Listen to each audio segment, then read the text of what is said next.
السلام علیکم ورحمۃ اللہ وبرکاتہ۔ الحمد للہ رب العالمین والصلاة والسلام علی نبینا محمد وعلی آلہ واصحابہ اجمعین، اما بعد۔ اعوذ باللہ من الشیطان الرجیم۔ وَإِن يَمْسَسْكَ اللَّهُ بِضُرٍّ فَلَا كَاشِفَ لَهُ إِلَّا هُوَ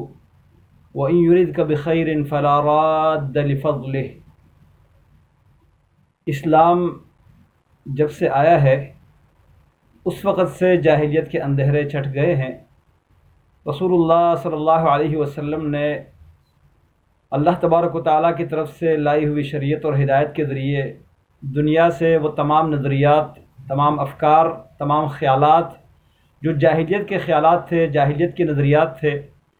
ان کو ختم کیا اور اپنی امت کو ایسا پیغام دیا جس کے ذریعے ان کے دلوں کا شک اور شبہہ اور اللہ رب العالمین کے بارے میں بدگمانی یا کسی بھی چیز کے بارے میں غلط نظریات ان کے ذہنوں میں تھے وہ ختم کر دیے۔ ان افکار و نظریات میں سے جن کا تعلق دور جاہلیت سے تھا، نظریہ نحوست اور شگون کا نظریہ، خاص کر سفر کے مہینے کے حوالے سے، جو ابھی جاری مہینہ ہے، جو اسلامی سال کا دوسرا مہینہ، اس کو لوگ منحوس سمجھتے تھے جاہلیت کے زمانے میں، بلکہ اس مہینے کو نام بھی سفر اس لیے دیتے تھے، وہ لوگ کہتے تھے کہ یہ خیر سے خالی مہینہ ہے۔ اس مہینے کے بارے میں ان کا یہ نظریہ اس لیے بنا تھا کہ اس سے پہلے 3 مہینے مسلسل حرمت کے مہینے تھے، جن کے اندر آپس میں لڑائی، جھگڑے، اختلافات، ایک دوسرے پر حملہ کرنا اور ان تمام چیزوں سے وہ لوگ اجتناب کرتے تھے، بچتے تھے، ان مہینوں کے حرمت کا خیال رکھتے ہوئے۔ لیکن جیسے ہی سفر کا مہینہ شروع ہوتا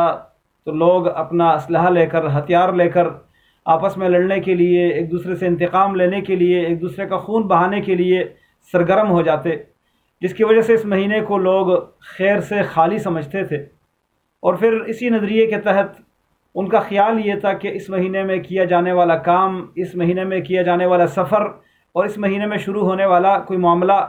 وہ خیر پر ختم نہیں ہوتا۔ اس نظریے کو رد کرتے ہوئے پیارے نبی محمد صلی اللہ علیہ وسلم نے جیسے دیگر اس طرح کے غلط افکار کو، توہمات کو اپنی امت سے دور کیا ہے اور اپنی امت کو اس کے بارے میں سمجھایا ہے، تو ایک سفر کے مہینے کے بارے میں بھی فرمایا۔ صحیح بخاری کی حدیث ہے، صحیح مسلم میں بھی ہے، حدیث کی کئی کتابوں میں ہے، تفسیری اور لمبی حدیث ہے۔ اس کے کچھ الفاظ یوں ہے، نبی کریم صلی اللہ علیہ وسلم نے فرمایا،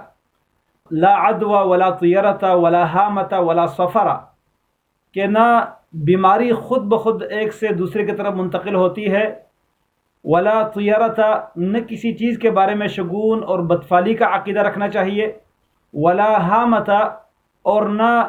حامہ اصل میں کوپڑی کو کہتے ہیں، کسی بھی کوپڑی کو دیکھ کر اس کے بارے میں یہ نظریہ لینا کہ اس سے مجھے نحوست ہوتی ہے یا اس سے میری قسمت خراب ہو جاتی ہے، یہ نظریہ بھی نہیں ہے۔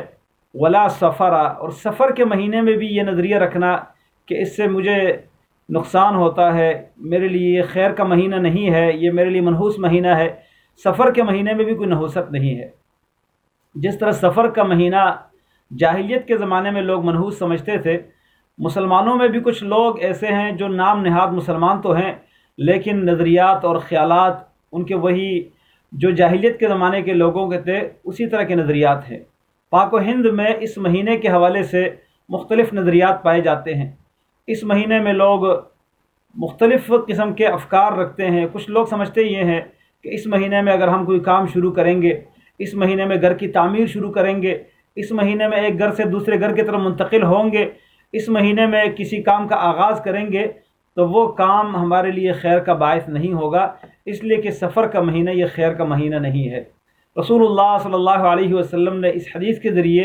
ہمارے ذہنوں کو صاف کیا ہے اور فرمایا سفر کے مہینے سے نحوست کا نظریہ لینا، اس کے بارے میں یہ سوچنا کہ ہمارے لیے منحوس اور خیر سے خالی مہینہ ہے، یہ بات غلط ہے۔ اور یہ جو نحوست کا عقیدہ ہے، دراصل یہ پرانے زمانے کے مشرکین کا بھی تھا۔ اللہ تبارک و تعالیٰ نے مختلف اقوام کا ذکر کیا ہے۔ صالح علیہ السلام کو جب ان کی قوم نے جواب دیا تو یہی کہا کہ ان تطیرنا بکم، ہم آپ سے نحوست کا نظریہ سمجھتے ہیں، مطلب یہ ہے کہ ہم آپ کے اندر نحوست جانتے ہیں، آپ جب سے آئے ہیں تو آپ کی وجہ سے ہمیں نقصانات پہنچتے ہیں۔ موسیٰ علیہ السلام کے مقابل میں فرعون اور اس کے ساتھیوں نے کہا کہ ہم تمہاری وجہ سے ہمارے لیے جو پریشانی بنی ہوئی ہے، تمہاری وجہ سے ہمیں تکلیفیں پہنچتی ہے۔ اسی طرح اللہ تبارک و تعالیٰ نے اس بستی کا ذکر کیا جس کی طرف اللہ تعالیٰ نے نبی بھیجے تھے، سورۃ یاسین میں ان کا واقعہ ہے، تو انہوں نے بھی یہی کہا تھا، قالوا طیرنا بکم، ہم تم سے نحوست کا نظریہ لیتے ہیں، مطلب تم میں ہم نحوست سمجھتے ہیں۔ تو کسی چیز کے بارے میں یہ عقیدہ رکھنا کہ میرے لیے یہ منحوس ہے، میرے لیے یہ اس کے اندر بدفعلی ہے، یہ اسلام کا نہیں بلکہ یہ مشرکوں کا عقیدہ ہے۔ آج کل بھی بعض ممالک میں کسی تعداد کو منحوس سمجھتے ہیں، جیسے 10 کی عدد کو بعض نظریات کے لوگ اور بعض فرقوں کے لوگ وہ منحوس سمجھتے ہیں، 10 گنتی کو لکھتے نہیں ہیں، 10 گنتی کو وہ کسی چیز کے بارے میں اگر وہ آ جائے تو یہ کہتے ہیں یہ گنتی صحیح نہیں ہے۔ کسی تاریخ کو اگر 10 تاریخ بنے، ٹائم اگر 10 بجے بنے تو اس ٹائم کوئی کام کرنا ہو تو وہ لوگ اس کو منحوس سمجھتے ہیں۔ اسی طرح 13 کی جو عدد ہے، 13 کی گنتی، اس کے بارے میں بعض یورپی ممالک میں یہ نظریہ رکھا جاتا ہے، بعض بلڈنگ بناتے ہیں تو بلڈنگوں میں جو فلور ہوتا ہے 13 نمبر فلور وہ نہیں رکھتے۔ اسی طرح سیڑھیاں بناتے ہیں تو ایک سیڑھی بیچ میں چھوڑ دیتے ہیں، اس کا نمبر نہیں لگاتے۔ اسی طرح اگر کوئی ٹکٹ وغیرہ جہاز میں وہ دیتے ہیں تو 13 نمبر سیٹ یا 13 نمبر ٹکٹ وہ نہیں لکھتے، اس لیے ان کا خیال یہ ہے کہ یہ 13 نمبر جو ہے یہ نحوست کا عدد ہے۔ اسی طرح مختلف لوگوں میں مختلف قسم کے نظریات ہیں، تو گنتی کے حوالے سے یا بعض لوگوں کے ہاں یہ ہے کہ کوئی چیز ان کو نظر آتی ہے، اس چیز کو وہ منحوس سمجھتے ہیں۔ گھر سے نکلتے ہیں، اگر بلی نظر آ گئی، کتا نظر آیا، کوئی عورت سامنے آ گئی، کوئی بندہ جیسے معذور ہے،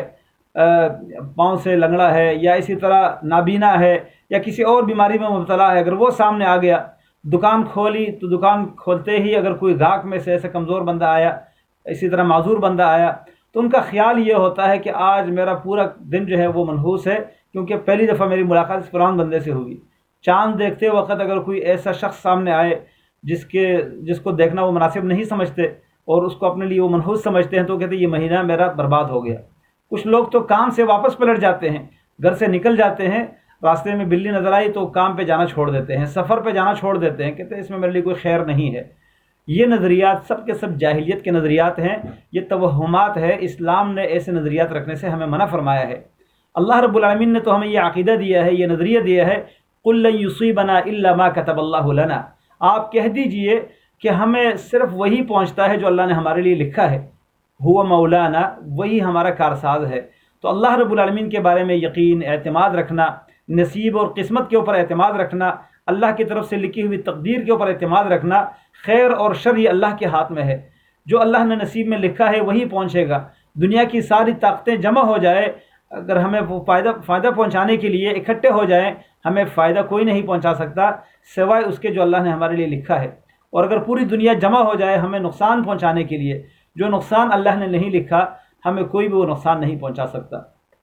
مومن کا یہ عقیدہ ہونا چاہیے، کسی چیز کے بارے میں، کسی مخلوق کے بارے میں، کسی وقت کے بارے میں، کسی دن کے بارے میں، کسی مہینے کے بارے میں، کسی عدد کے بارے میں یہ نظریہ رکھنا یہ بالکل غلط ہے، اسلام کے نظریات کے خلاف ہے۔ اس کے مقابل میں ایک اور چیز ہے جس کو فال کہتے ہیں، وہ فال رسول اللہ صلی اللہ علیہ وسلم سے ثابت ہے۔ فال اور تطیر دونوں میں فرق یہ ہے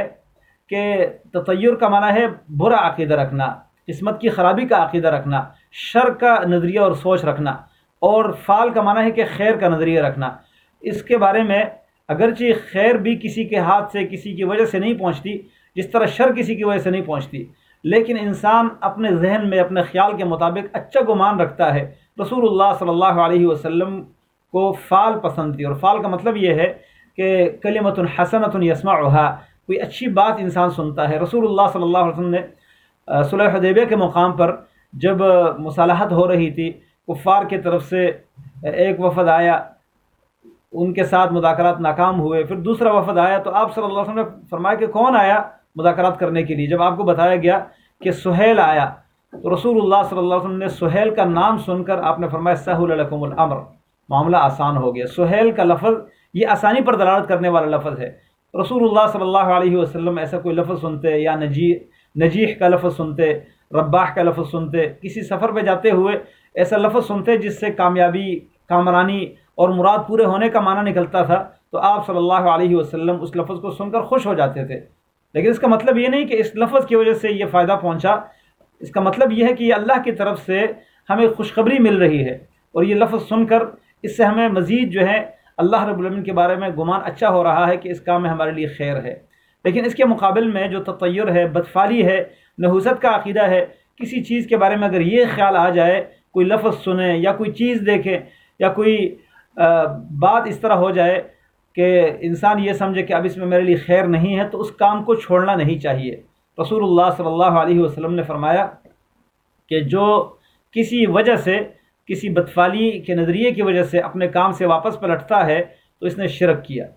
صحابہ کرام نے سوال کیا اللہ کے نبی صلی اللہ علیہ وسلم، ہمارے دل میں اگر ایسا کوئی خیال آ جاتا ہے تو فرمایا اس بندے کو یہ کہنا چاہیے اللہم لا خیر الا خیرک ولا طیر الا طیرک ولا الہ غیرک، یا اللہ جو نصیب ہے وہ تو نے لکھی ہے وہی نصیب ہے، اور کوئی بدفعلی نہیں ہے مگر وہ جو تو نے کسی کے بارے میں لکھی ہے، اور تیرے علاوہ کوئی معبود نہیں، یہ کہنا چاہیے۔ تو جب بھی انسان کسی کام کا ارادہ کرتا ہے، کسی کام کے لیے وہ گھر سے نکلتا ہے، کسی کام کا آغاز کرتا ہے، کسی چیز کے بارے میں یہ نظریہ رکھنا کہ یہ چیز، یہ وقت، یہ مہینہ، یہ آواز، یہ میرے لیے منحوس ہے، یہ میرے لیے جو ہے خیر سے خالی ہے، یہ نظریہ رکھنا کسی بھی چیز کے بارے میں مسلمان کے لیے جائز نہیں ہے۔ سفر کا یہ مہینہ، یہ بھی اللہ تعالیٰ کے مہینوں میں سے ایک مہینہ ہے، اس مہینے کو منحوس سمجھنا، اس کے اندر کی جانے والی شادی کو، اس کے اندر شروع ہونے والے کسی کام کو، اس کے اندر کیے جانے والے سفر کو اپنے لیے خیر سے خالی سمجھنا، یہ مسلمان کا عقیدہ نہیں ہونا چاہیے، بلکہ اللہ رب العالمین کے اوپر اعتماد کرتے ہوئے، اس کی طرف سے لکھی ہوئی تقدیر پر ایمان رکھتے ہوئے، جو ہمیں اللہ تبارک و تعالیٰ نے کرنے کا حکم دیا ہے، جس کی اجازت دی ہے، وہ ہمیں کرنا چاہیے، اس کا نتیجہ اللہ پر چھوڑنا چاہیے، اور اللہ تعالیٰ کے بارے میں یہ گمان رکھنا چاہیے کہ اللہ رب العالمین میرے بارے میں جو فیصلہ کرتا ہے وہ میرے لیے خیر اور فائدے کا فیصلہ ہے، اسی پر ہمیں راضی ہونا چاہیے۔ اللہ تبارک و تعالیٰ ہمیں سمجھنے اور عمل کرنے کی توفیق عطا فرمائے۔